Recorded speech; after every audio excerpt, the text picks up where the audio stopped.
prêcher la parole de Dieu, c'est pas rien. Parce qu'on ne parle pas de nous-mêmes. On parle de celui qui peut agir dans nos vies, dans nos cœurs. Et vous savez, j'avais pensé que Dieu m'a donné. Puis je pensais pouvoir évangéliser ce soir. Bien sûr qu'il y aura un mot pour vous, il y aura un mot pour tout le monde, il y aura un morceau de pain pour tout le monde. Mais j'ai un thème pour le message ce soir que Dieu m'a donné. Et je voudrais qu'encore on puisse prier pour moi. Que Dieu soit béni. Parce que j'ai besoin de la prière. Je vais demander à notre ancien Julien qui prie pour moi encore. Amen. Non seulement moi, Seigneur mon Dieu, mais avec mes frères, avec ton peuple, avec ton Église. Nous voulons t'apporter, Seigneur, ton serviteur, notre frère pratique, toi, parce qu'il est, Seigneur mon Dieu, le porteur de ta parole. Et comme il l'a dit, Seigneur, ce n'est pas rien du tout à porter ta parole. Ce n'est pas, Seigneur mon Dieu, quelques mots, voilà, que préparer, non, Seigneur mio. Seigneur mon Dieu, c'est le message du ciel pour ton peuple. Donc c'est très important, Seigneur. Accorde-lui ta grâce, éternel Dieu. Amen. Seigneur mon Dieu, éternel, que dans son cœur, vraiment soyez rempli pour que sa bouche puisse parler. Amen. Que la pensée, la note, la direction que toi, tu lui as donnée dans le message, soyez dit dans toute la simplicité, Seigneur. Nous ne sommes pas des hommes intellectuels, Seigneur mio. Mais Seigneur mon Dieu, nous avons l'Esprit de Dieu. Amen. Et il vaut mieux que ce soit l'Esprit qui parle que non la connaissance humaine. Seigneur mon Dieu, bénis ton serviteur, ton roi. Seigneur, remplis-le de toi. Mais aussi, je te présente l'Église. Je te présente mes frères, mes soeurs, mes amis. Te demandant que nous puissions être attentifs à ce qui va être dit. Parce que ta parole est importante. Merci, Sauveur. Amen. Amen. Que Dieu soit béni. Vous savez, une pensée que j'ai, c'est une anecdote. C'est une femme qui va aller dans un marché. Et elle va aller dans un marché et elle va voir un vase de cristal. Le vase de cristal était beau. Mais voilà, il y avait une fissure. Pas grand chose, mais une fissure. Des choses des fois insignifiantes pour vous peut-être. Peut-être pour moi. Mais pour Dieu, eh bien, c'est signifiant. Et je voudrais vous dire quelque chose dans cette soirée, qu'il n'y ait pas de fissure dans votre vie chrétienne. Amen. Faites attention à rester entièrement. Jésus, est-ce qu'il s'est donné à la croix entièrement? Amen. Entièrement. Amen. Amen. Et notre vie avec Dieu doit être entière.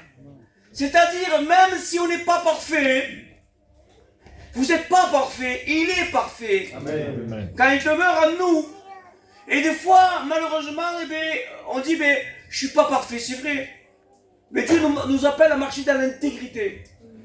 L'intégrité de sa parole. L'intégrité dans l'obéissance. Et l'intégrité dans nos maisons. L'intégrité à l'intérieur de l'église, mais aussi à l'extérieur de l'église. Et l'intégrité dans ta façon de parler. L'intégrité dans ton caractère. Combien c'est important. Et le mot intègre veut dire entier. Absolu. C'est quelqu'un qui est honnête. Quelqu'un qui est loyal.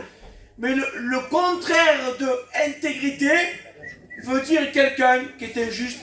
Quelqu'un de malhonnête. Quelqu'un de déloyal. Mais je voudrais rester sur ce vase. Elle va aller, bien sûr, elle va acheter ce vase. Et puis elle va mettre de la confiture. Est-ce que les sœurs elles font de la confiture? Il y en a. Il y en a, hein? Elles me mettent de la confiture sûrement. Elles devaient elles-mêmes, Julien, faire de la confiture. Et pour avoir de la confiture, eh bien, il faut avoir quoi? Qu'est-ce qu'il faut avoir pour la confiture? Des fruits. Des fruits. C'est important d'avoir des fruits. C'est important d'avoir les fruits de l'esprit. Amen. Amen. Et il va mettre, bien sûr, de la confiture et à un moment donné, le vase va se vider. Et quand il va se vider, elle va le prendre, elle va le laver, mais à de l'eau bouillante. Et quand l'eau bouillante va commencer à laver ce vase, il va se briser. Et je voudrais vous dire ce soir quelque chose. Faisons attention comment on bâtit notre maison. Amen. Comment on bâtit notre vie chrétienne. Dieu me disait ça. C'est 9h07, je vais pas être long. Hein, parce que le gitan, je sais que quand c'est long. Mais tu diras, toi Patrick, c'est rien. C'est rien, Patrick. Mais si tu construis ta maison,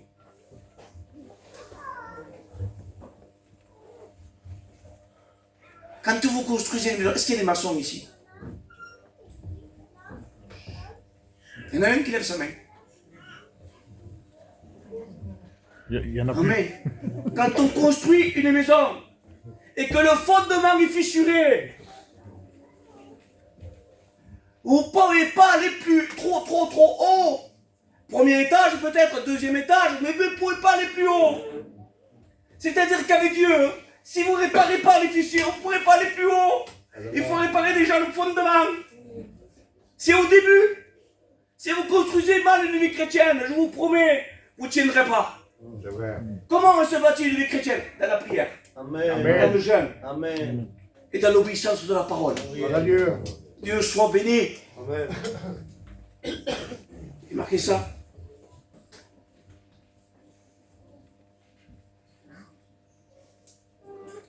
Pour monter plus haut, il faut traiter le fondement et réparer les fissures du fondement. Que Dieu soit béni. Vous savez, quand on va au docteur, nous, je suis gitan, hein, je jouerai les mots là. Hein. Quand on est gitan, qu'est-ce qu'on veut du docteur? Qu'il nous dise quoi? Tout va bien. Oui, tout va bien.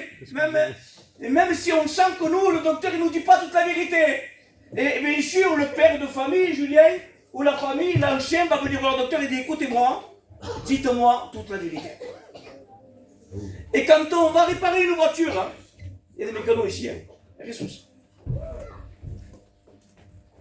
On a besoin de savoir ce qui se passe pour réparer, oui ou non? Et je voudrais vous dire quelque chose. Il y a le divin docteur, il y a le réparateur des brèches. Il s'appelle Jésus. Et il veut réparer ce qui ne va pas dans ta vie. Tu tournes mal. Ton moteur tourne mal. Ta vie chrétienne tourne mal. Et Dieu voudrait mettre les mains dans son moteur qui est ton cœur. Et il voudrait réparer ce qui ne va pas.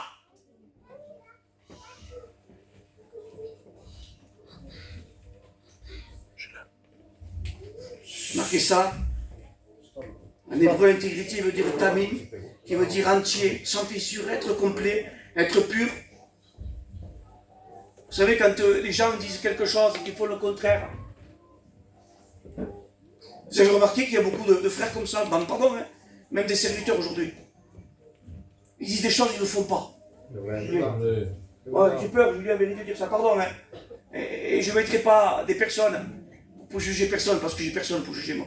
Mais aujourd'hui, les gens disent quelque chose, ils ne le font pas. À mon travail, je le dis, sans orgueil que je dis ça, en toute humilité, les pailles de mon travail, le patron même, le grand patron, même le maire, il me reçoit, il me dit, comment vas-tu, pasteur?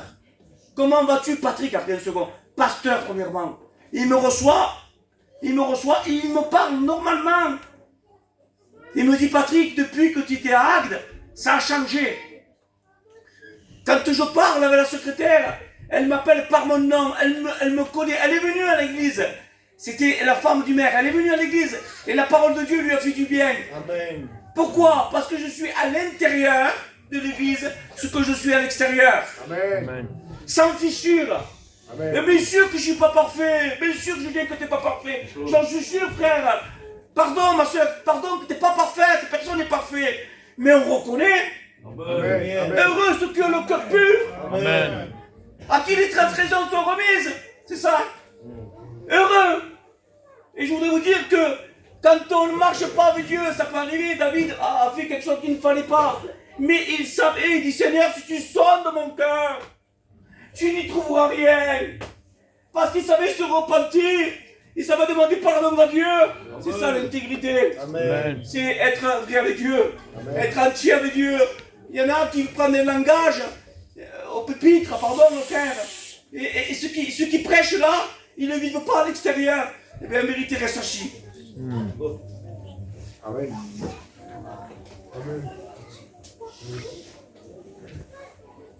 Ma soeur, si tu dis des choses que tu ne fais pas, tu dis moi je fais du bien, et en vérité tu ne le fais pas, tu es une menteuse. Et tu peux le faire, tu ne le fais pas, tu es une menteuse. C'est fort, Julien, ce que je dis.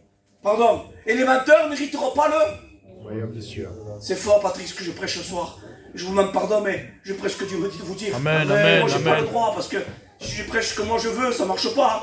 Tu vas ce soir, quand je vais rentrer, on dirait... Attends, t'as pas parlé comme je t'ai dit, hein. Il me dit, ils se sont des sépulcres blanchis, les pharisiens et les sadduciens. Ils montraient quelque chose qui n'était pas. Mais Dieu voyait. Amen. Dieu le voit. Amen. C'est vrai.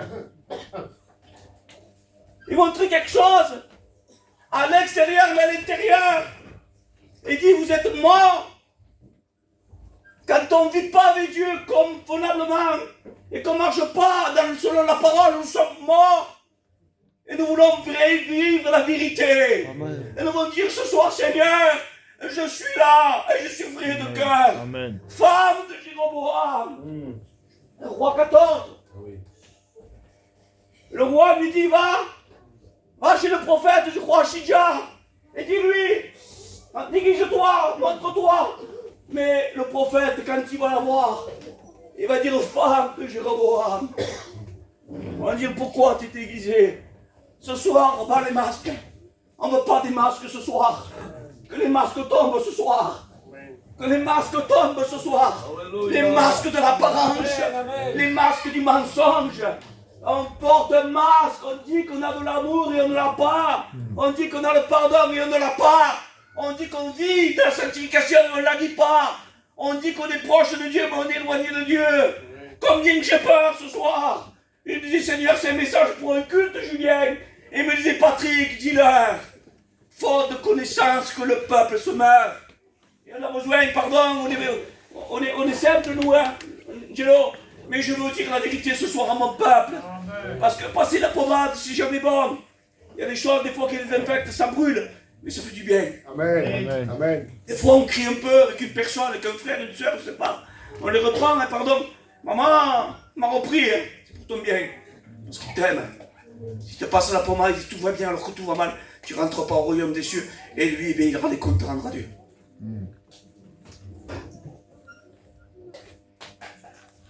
Continue un peu. Amen. Que Dieu soit béni.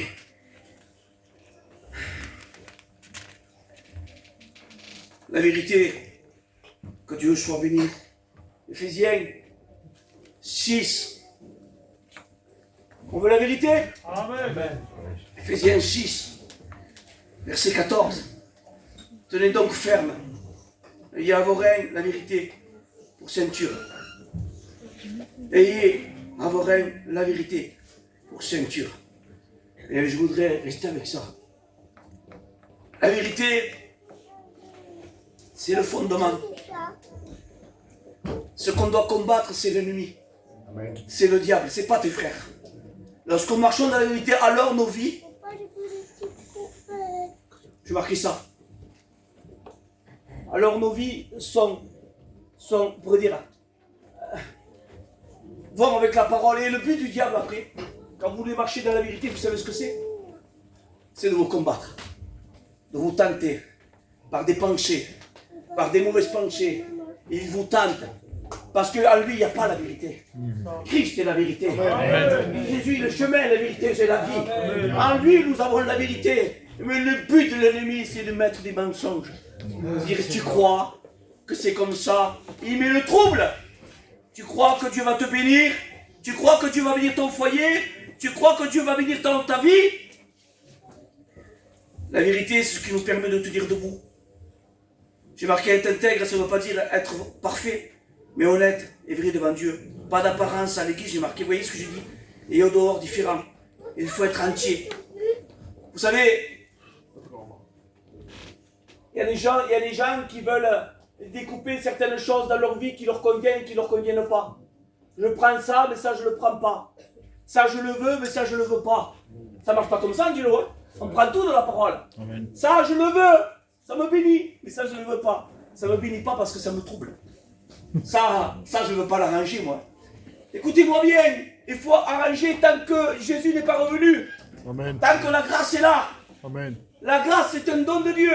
Oui, amen. C'est un cadeau de Dieu. Amen. Alléluia. Et le pardon aussi, c'est une grâce de Dieu. Jésus nous a purifiés. Et ça, c'est un cadeau de Dieu. Amen. On peut encore 5 minutes? Amen. Amen. Je ne sais pas si je vais pas aller loin de toute façon. J'ai marqué, il faut être entier. Hein? Nous, on prend, quand on veut partager quelque chose à l'anniversaire, c'est ce qu'on fait. On prend un gâteau. C'est on fait du gâteau. Et on fait et on veut en donner à tout le monde. Mais d'abord, qui on sert en premier? Parce qu'avant, c'était les anciens. Hein, Julien? Maintenant, on sert qui en premier? Hein? Les enfants. Les enfants, et s'il reste un peu les anciens. Aujourd'hui, tout le monde veut un morceau de gâteau. Tout le monde. Vous avez remarqué que s'il y a un morceau de gâteau qui vous plaît, et que vous dites, il ne reste pas. J'aurais bien mangé celui-là, il était bon celui-là. Je le vois, il est bon celui-là. Hein, on voit ce qui est bon, nous. On connaît nos goûts. Qu'est-ce que c'est beau, qu'est-ce que non, et on attend que quelqu'un vienne nous voir. Tu veux un morceau de gâteau? Oui, je veux bien, ma soeur. Oui, je veux bien. Quel tu veux? Celui-là, là-bas. Presque tu trembles, non? Celui-là. Mais dans cette soirée, j'ai un gâteau pour toi. C'est mieux plus qu'un gâteau. C'est le corps du Christ. Alléluia. L'agneau immolé, qu'on devait prendre entièrement. Amen. On devait le consumer au feu entièrement. Il ne doit rien rester, rien de charnel, mais que du spirituel. Amen. Tue le charnel et vis la vie de l'esprit. Amen. Que Dieu soit béni. Amen. Je peux continuer encore 5 minutes. Amen. C'est 9h20, non? C'est chaud. J'ai commencé à 9h05, allez. Un quart d'heure, j'ai dit 20 minutes. J'ai marqué, le diable veut toujours, dans ta vie chrétienne, te faire du mal. En t'attirant vers lui. Il te retire, il t'enlève, il veut te voler ta bénédiction. Que Dieu soit béni. À un moment donné, dans Genèse, oh c'est ça, hein. Je me rappelle, parce que, vous savez, quand on me dit ta parole, on se rappelle. Isaac va semer dans le pays et il va recueillir le centuple. En Genèse 26, verset 12, je crois. Et l'Éternel le bénit. Mais là, voilà. Il avait des troupeaux, il avait tout ce qu'il fallait. Il avait un grand nombre de serviteurs. Mais voilà. Il y avait aussi des Philistins. Et les Philistins vont voir qu'Isaac était béni. Et quand tu es béni, qu'est-ce qu'il fait le diable? Qu'est-ce qu'il fait l'ennemi quand tu es béni? Dites-moi. Qu'est-ce qu'il fait? Il vous trouble. Il veut vous enlever la bénédiction. Vous revenez d'un séminaire, vous êtes bénis. Vous revenez ici, pardon mes soeurs, il n'y a pas que mes soeurs, attention, parce que les soeurs, maman, ça bénit une soeur, hein, c'est un bon caractère, une soeur, hein, ça a de l'amour, une soeur, hein, c'est pas méchant, une soeur, elle a un bon caractère, la soeur, c'est la femme vertueuse, la femme intègre, c'est ça. On va y mettre une couronne sur la tête, non?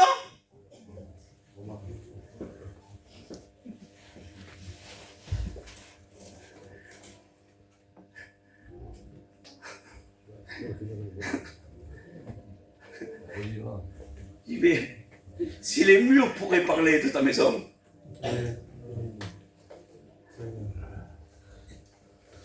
si les murs pourraient parler de ta maison et écrire tout ce que tu dis et tout ce que tu penses,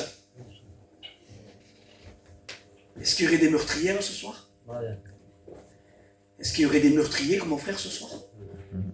Au lieu d'encourager sa femme, alors qu'elle commence à être remplie de Dieu, commence à avoir quelque chose de bon, il la prend, il la casse, il la brise, il est en train de mettre une fissure dans sa vie.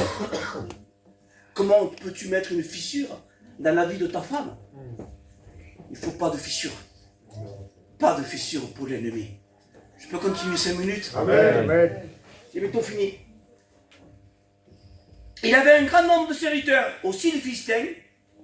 Ils vont venir et ils vont essayer de tout faire pour qu'Isaac ne vienne pas creuser. Il y avait des puits. Et son père avait des puits et ils sont venus. Et vous savez ce qu'ils ont fait pour empêcher qu'ils se désaltèrent? Ils vont boucher les puits. Et c'est ça, Julien. Ils vont boucher les puits. Et le but de l'ennemi, c'est boucher ta vie chrétienne. T'empêcher de t'altérer. Vous savez, le but de l'ennemi, c'est t'empêcher d'être rempli de l'esprit. D'avoir une vie de l'esprit. Je voudrais que ce soir, il y ait une vie de l'esprit dans ta vie. Amen. Je voudrais te dire ce soir, il y a des choses qu'il faut retirer. Pour qu'il y ait la vie de l'esprit, pour aller puiser dans ce puits, eh bien, il faut être rempli de quoi? Moi, je le dis comme ça, pardon.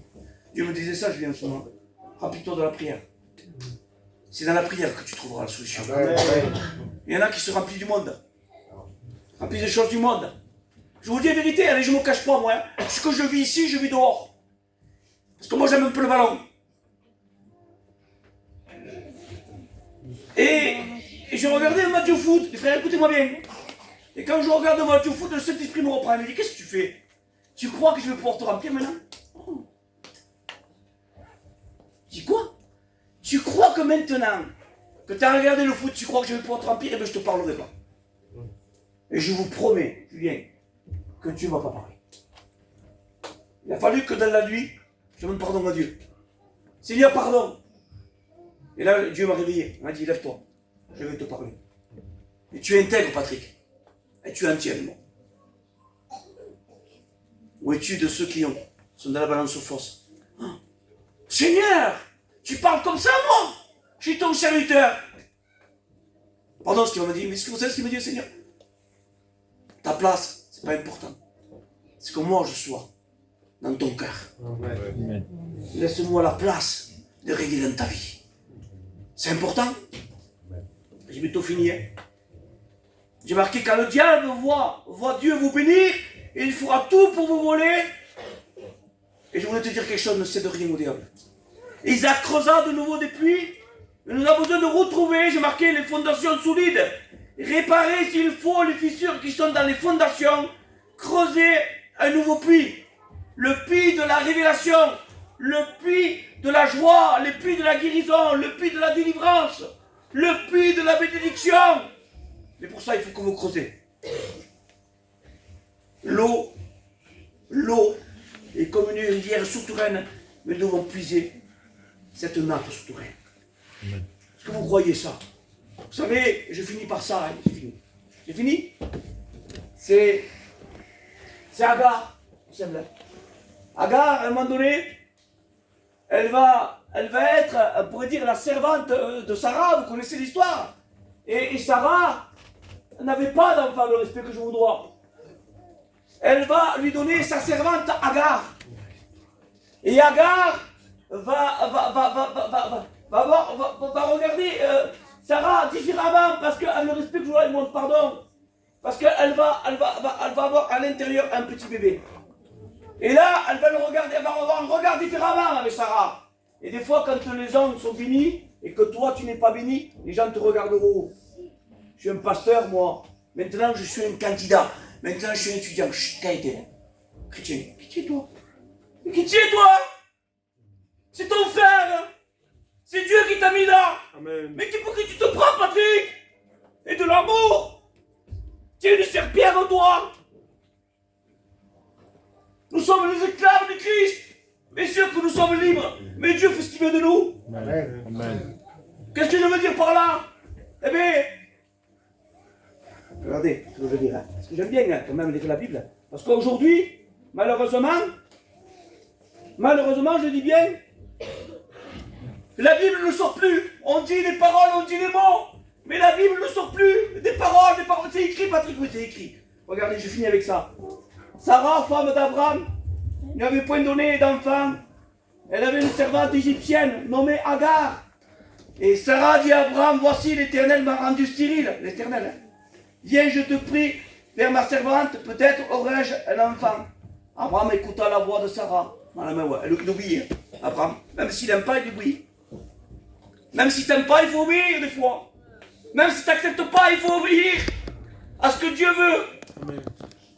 Alors, à un moment donné, il va y avoir, on pourrait dire, la Bible dit, Marc, un outrage m'a fait, qu'elle retombe sur toi, j'ai mis ma servante dans ton sein, et quand elle a vu qu'elle était enceinte, elle m'a regardé avec mépris. Que que l'Éternel soit juge entre moi et toi, Abraham. Abraham répondit à Sarah, bon, si tu es servante et à ton pouvoir, agis comme toi tu trouveras bon. Alors Sarah la maltraita. Et Agar s'enfuit loin d'elle. Je finis avec ça. C'est fini. L'ange de l'Éternel la trouva près d'une source d'eau, dans le désert, près de la source qui est sur le chemin de Chour. Il dit, Agar, servante de Sarah, d'où viens-tu? Et où vas-tu? Où tu vas, mon frère? Qu'est-ce qui se passe? Pourquoi tu t'éloignes de Dieu? Pourquoi tu viens me voir en réunion, ma soeur? Qu'est-ce qui se passe? Patrick, j'ai des problèmes. Si tu as des problèmes, viens à Jésus. Ne t'éloigne pas.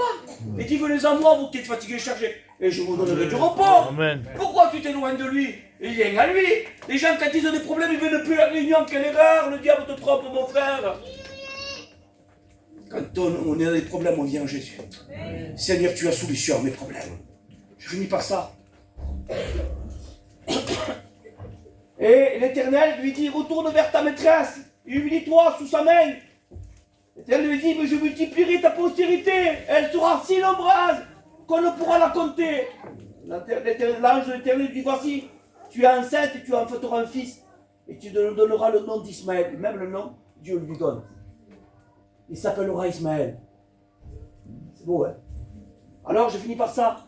Car l'Éternel t'a attendu dans ton affliction. Il sera comme un âne sauvage. Sa main sera contre tous. Et la main de tous sera contre lui. Il habitera en face de tous ses frères. Elle appela Atal el roi, le nom de l'Éternel qui lui avait parlé. Car elle dit, j'ai rien vu ici, après qu'il m'a vu. C'est pourquoi on l'a appelé le puits de Lachel le roi. Que Dieu soit béni. Et Lachel le roi signifie le puits du vivant qui me voit. Le puits du vivant qui me voit. Et l'Éternel a guéri Agar, a guéri son cœur. Elle a repris de force parce que l'ange de l'Éternel lui a parlé. Et je voudrais vous dire quelque chose ce soir. Il y a plus qu'un ange. Il y a le Christ. Amen. Vous savez, Daniel a été jeté à une fosse au lion, dans Daniel 6, je crois. Pourquoi? Parce qu'il marchait convenablement. Il était intègre comme Job. Il marchait, il se détournait du mal. Et quand on se détourne du mal, le diable est jaloux. Job avait gagné beaucoup de choses avec l'Éternel. Et le diable disait, c'est normal qu'il te sert, tu lui donnes tout. Si tu lui donnes tout, c'est normal, mais tu verras, touche à ses biens, touche à ses enfants, touche à ses brebis, touche à sa maladie, tu verras. Et Job va rester ferme, intègre et droit. Il dit l'Éternel, l'Éternel a béni. Et il m'a dit, l'Éternel a repris. Mais que l'Éternel soit béni. Amen. Je voudrais vous dire quelque chose. Il a regardé sa femme. Sa femme lui a dit, tu restes ferme dans ton intégrité. Maudis ton Dieu. Et meurs. Et il lui a dit, tu parles comme un insensé. Tu parles comme un insensé. Ce spoge, t'es folle. Job est resté droit. Abraham avait 99 ans. Il marchait dans l'intégrité. Il marchait dans les voies de Dieu. Et je voudrais vous dire que ce soir, je crois qu'il y a des Abraham. Patrick, c'est fort ce que tu dis. Je crois qu'il y a des Abraham. Je crois qu'il y a de la foi. Je crois que dans ta vie chrétienne, il y a des fissures. Je crois que le diable est rentré dans ta vie. Il est venu dans ton foyer. Il a essayé de te faire du mal. Je crois de tout mon cœur que le diable veut te faire du mal. Il veut t'empêcher que tu acceptes le Christ. Je crois de tout mon cœur que le diable est en train de te tenter et te dire que tu ne pourras pas être un chrétien. Je crois de tout mon cœur que le diable veut ta perte, mais je crois de tout mon cœur aussi. Et je le sais, que Dieu a donné sa vie pour chacun d'entre nous. Non, pas pour qu'on soit maudit, mais pour qu'on soit béni. Alors ce soir, je ne voudrais pas chanter des chants. Je voudrais qu'on reste comme ça. 2 minutes. C'est quoi qui a comme fissure? C'est quoi qui a comme fissure dans ta vie? Je ne sais pas. Je ne sais pas ce qui a comme fissure. Je ne sais pas comment tu as fondu ta vie chrétienne. Je ne sais pas comment tu es en train de... Je ne sais pas. Comment tu bâtis ta maison. Sur le roc ou sur le sable, je ne sais pas. Mais ça ne marchera pas. Pas d'apparence avec Dieu. Dis ce que tu es. Réellement dis ce que tu es. Tu es imparfait, il est parfait. Amen. Je voudrais qu'on courbe nos fronts.